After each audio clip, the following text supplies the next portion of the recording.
Nari thought her dead husband was buried in a cemetery in Busan. She'd mourned him for 3 years, rebuilt her shattered life piece by piece, and finally allowed herself to love again. Baek Sijun was everything Fiifi hadn't been: stable, present, Korean in a way that made her family breathe easier. Tonight, surrounded by 80 guests in a private dining room overlooking the Han River, wearing a custom engagement hanbok that cost more than her old apartment, she was supposed to be celebrating her second chance at happiness. But when the door exploded inward and her dead husband stumbled through, bleeding from a gunshot wound and shouting her name, Nari realized she'd never actually buried Fiifi Darko at all. She'd buried a lie, and the truth was about to destroy everything she'd built, including the dangerous man she'd just agreed to marry, who wasn't looking surprised at all. The gunshot came first, shattering the floor-to-ceiling windows, then screaming. Then Fiifi, stumbling through broken glass with blood soaking his shirt, his eyes wild and desperate, scanning the crowd until they locked on Nari. "Run!" he shouted in that voice she'd tried to forget for 3 years. "Nari, we have to run now!" Welcome back to AfroKorean Story Theater. If you're ready for a story that will tear your heart out and rebuild it in the most beautiful way possible, you're exactly where you need to be. Hit that like button right now, share this with everyone who loves impossible love stories, and subscribe because what happens next will completely wreck you.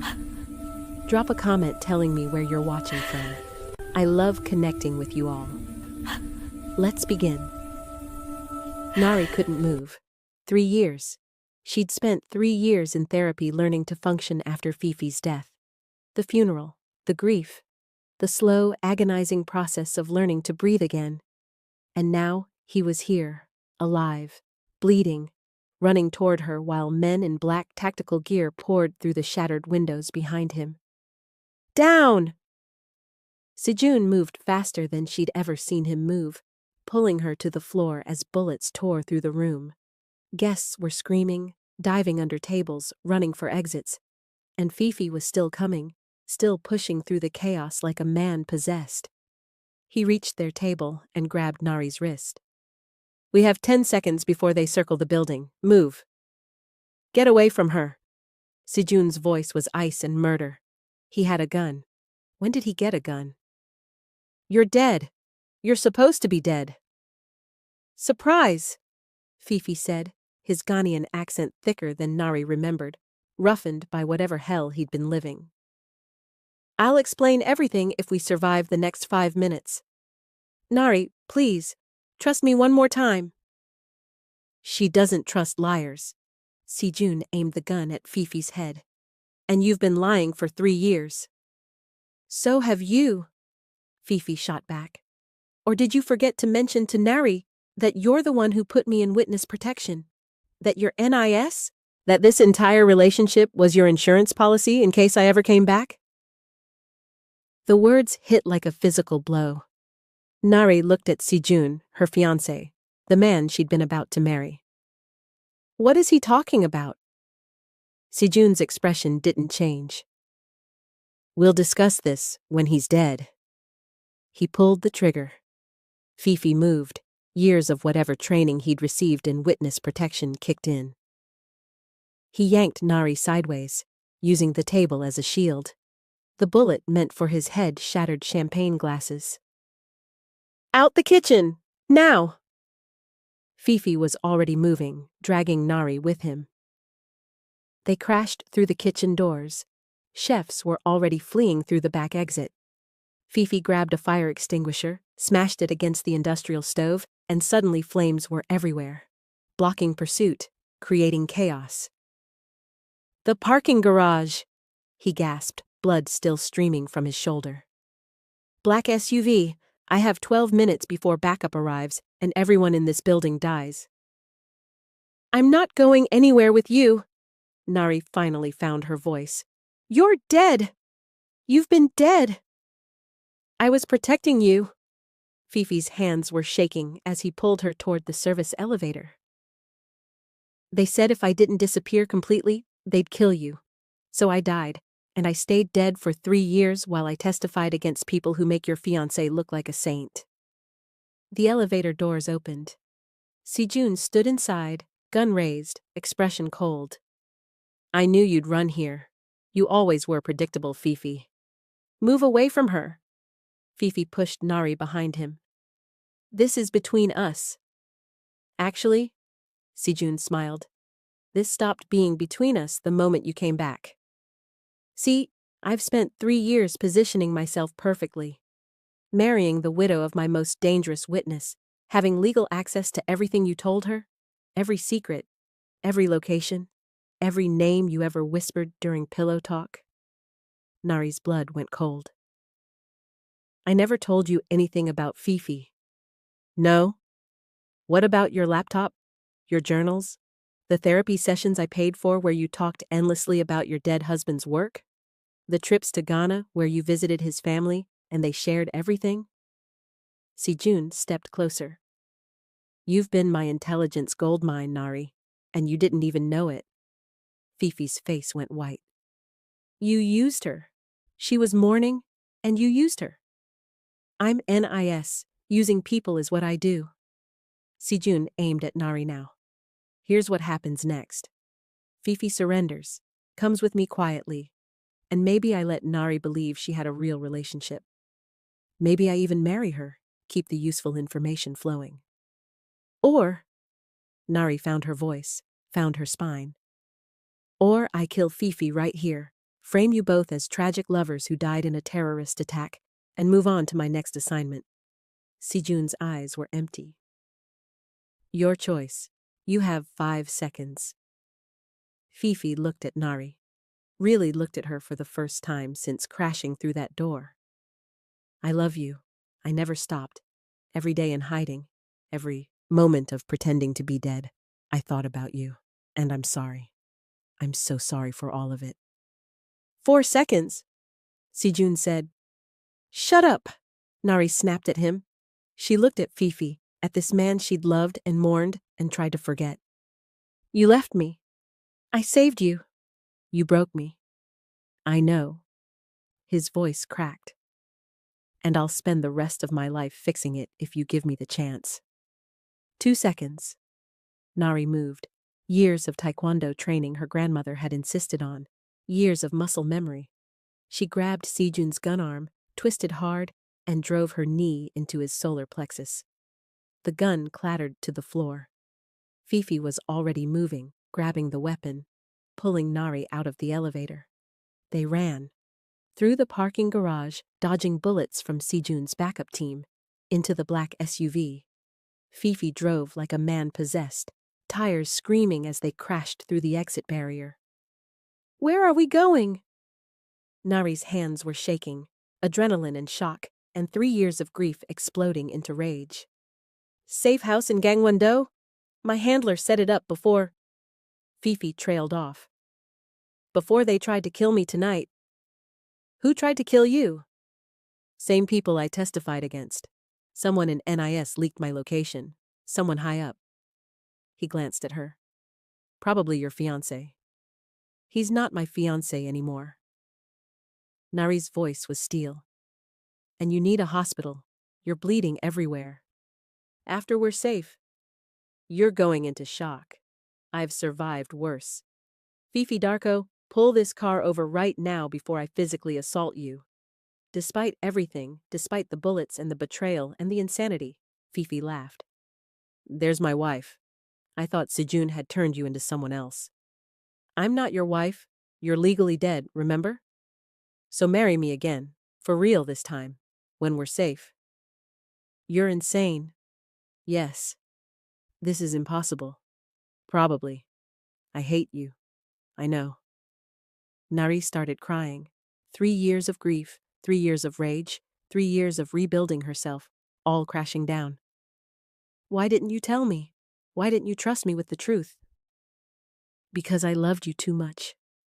Fiifi's voice broke. They showed me photos of what they'd do to you if I didn't cooperate. What they'd done to other witnesses' families. I couldn't let that happen. So I died. And I've been dead, watching you from a distance, making sure you were safe. You watched me? Every day. I knew about your new job, your therapy, your grandmother's funeral. I wanted to come so badly.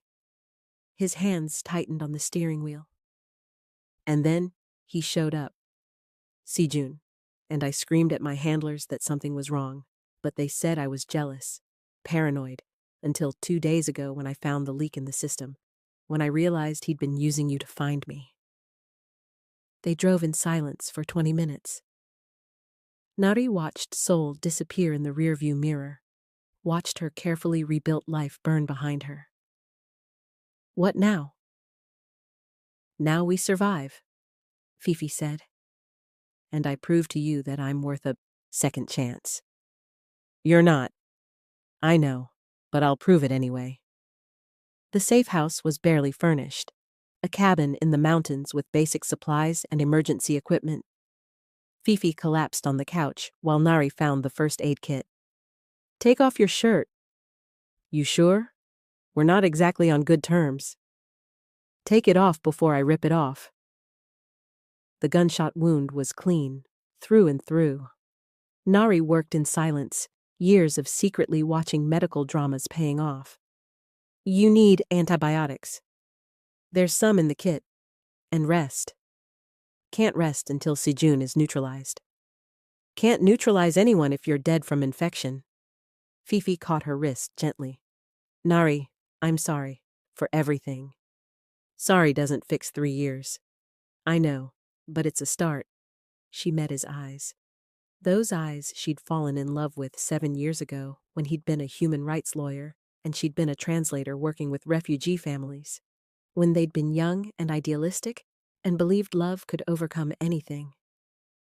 You look different, she said quietly. Harder. Witness protection, combat training, learning to survive. He traced her face with his free hand. You look the same. Still the most beautiful woman I've ever seen. Don't what? Don't make me remember. Don't make me feel things. Why not? Because if I let myself feel, I'll remember how much I loved you, how much losing you destroyed me, how I tried to drown myself in the Han River and only stopped because I thought you'd want me to live. Nari's voice shook. I'll remember all of it, and I can't. I just can't. Fiifi pulled her close despite her resistance. Then don't remember alone. Remember with me. Be angry at me. Hate me. But don't pretend 3 years erased what we had. What we had got you killed. What we had was the only real thing in my life, and I'd die for real 1,000 times if it meant keeping you safe. His phone rang. Unknown number. He answered on speaker. Fiifi Darko. Or should I call you Yoon Nari's dead husband? Sijun's voice was casual, almost friendly. Quite the dramatic rescue. Very movie hero of you. What do you want? Simple. You surrender. I get to interrogate you about the syndicate you testified against. Nari goes free. I don't trust you. You shouldn't, but consider the alternative. I know where every person you've ever loved lives. Your mother in Accra, your sister in Kumasi, Nari's grandmother's grave that she visits every month. Touch any of them and what? You're a dead man with no identity? I'm national intelligence. Who do you think wins that fight? Sijun laughed. 24 hours. Turn yourself in, or I start collecting people you love. Your choice. The line went dead. Nari and Fiifi looked at each other. We run, she said. We leave Korea, start over somewhere else. He'll find us. He's NIS. He has resources everywhere. Then we fight. With what? I have 1 gun and half a clip. Fiifi gestured helplessly. He has an entire agency. Then we find leverage. Nari's mind was racing. You testified against a syndicate. That means you have evidence, information, something he wants badly enough to chase us. The evidence is sealed in witness protection. Then we unseal it, use it, expose everything, including his corruption. That'll make us targets for every criminal organization in Asia. We're already targets. Nari grabbed his shoulders. Fiifi, I spent 3 years thinking you were dead. I'm not spending the next 3 running scared. We end this. Now. He stared at her, this woman who'd been soft and gentle when they met, now hardened by grief into something fierce. You're terrifying. Good. Now where's the evidence? Seoul, hidden in our old apartment, the one you sold last year. You hid evidence in our home? Safest place. No one would look for syndicate evidence in a grief-stricken widow's apartment. Except the apartment sold, new owners, renovated completely. Fiifi's face fell. Then it's gone. Maybe not. Nari grabbed his phone. The new owners are a Chinese couple. I stayed in touch. They kept some of the original fixtures because they were custom-made. She called. The conversation was in Mandarin, fast and urgent. She hung up. They kept the built-in bookshelf in the bedroom, said it was too beautiful to remove. Fiifi smiled slowly. The bookshelf with the false back. We have to go back to Seoul. Into the lion's den. Into the lion's den. Dear friend, if this story has your heart racing, if you're completely hooked on Nari and Fiifi's impossible situation, drop that like button right now. Share this with everyone who loves dangerous love stories. Subscribe for part 2 because what happens next will blow your mind. Where are you watching from? Tell me in the comments. Don't go anywhere. This story is just getting started. They hit Seoul at 2 a.m. Fiifi had contacts from his old life, people who owed him favors, a hacker who could disable street cameras, a former client who provided a vehicle swap. They moved through the city like ghosts, invisible and desperate. The old apartment building in Mapogu looked exactly the same. Nari's chest tightened walking through that lobby where she'd once carried groceries, while Fiifi complained about his caseload, where they'd laughed and fought and loved. The new owners were shocked, but cooperative. Nari's urgency convinced them. They crowded into the bedroom while Fiifi examined the bookshelf. Help me move it. Behind the shelf, exactly where he'd hidden it 3 years ago, a waterproof case. Inside, USB drives, documents, recordings, evidence of a Chinese-Korean crime syndicate that moved everything from weapons to human trafficking, evidence that had cost Fiifi his identity to protect. This is it, Fiifi breathed. Everything? Names, transactions, NIS officers on the payroll? Including Sijun? Especially Sijun. He's been their inside man for 5 years. Nari's phone rang. Sijun. She answered, put it on speaker. You're at your old apartment. Sentimental choice, Nari. How did you... I've been tracking you both since you left the safe house. Satellite surveillance? You really thought you could hide from me? We're not hiding anymore, Nari said. We have the evidence, all of it, and if anything happens to us, it goes public. Every news outlet in Korea, international press, everything. Sijun was quiet for a long moment. You're bluffing. Try me. All right, let's make a deal. Meet me at Namsan Tower. Sunrise. We talk, exchange. You give me the evidence, I let you both leave Korea, clean, no pursuit. Why would you do that? Because keeping you alive is more valuable than revenge. You disappear, I clean up my operations, everyone wins. Fiifi looked at Nari. She nodded. Sunrise, Namsan Tower, but we're bringing insurance. They had 4 hours.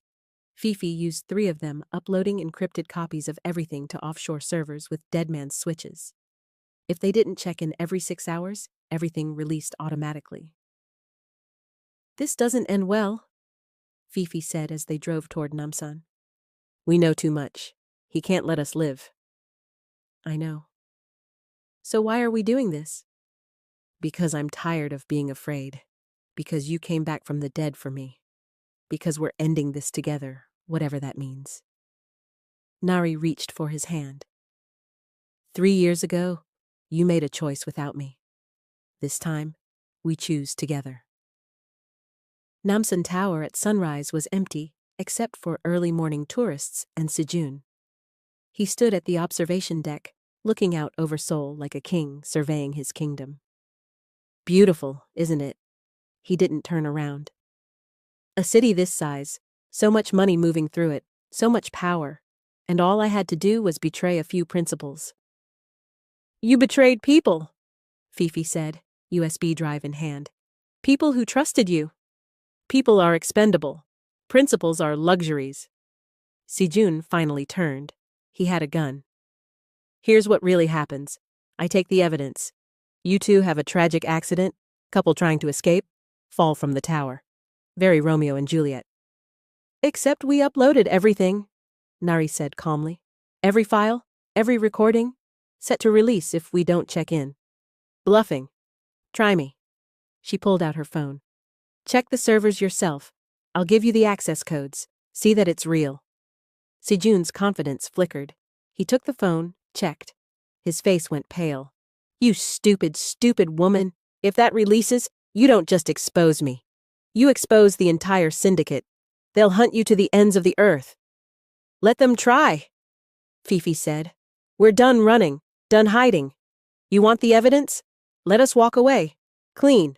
No pursuit from you or anyone you work with. And if I refuse? Then we jump. Right here, right now, and your entire operation burns with us. Nari moved to the railing. Your choice. You've got 30 seconds. Sijun looked between them, calculating, weighing. You're insane. Yes, Nari agreed. Grief and betrayal do that to a person. 20 seconds, 15, 10. Fine. Sijun lowered the gun. Take the deal, but Nari, know this. You could have had everything, stability, status, power. I had everything, Nari said quietly. Then you killed it. Now I'm taking it back. She walked to Fiifi, took his hand. They left the USB drive on the railing and walked away.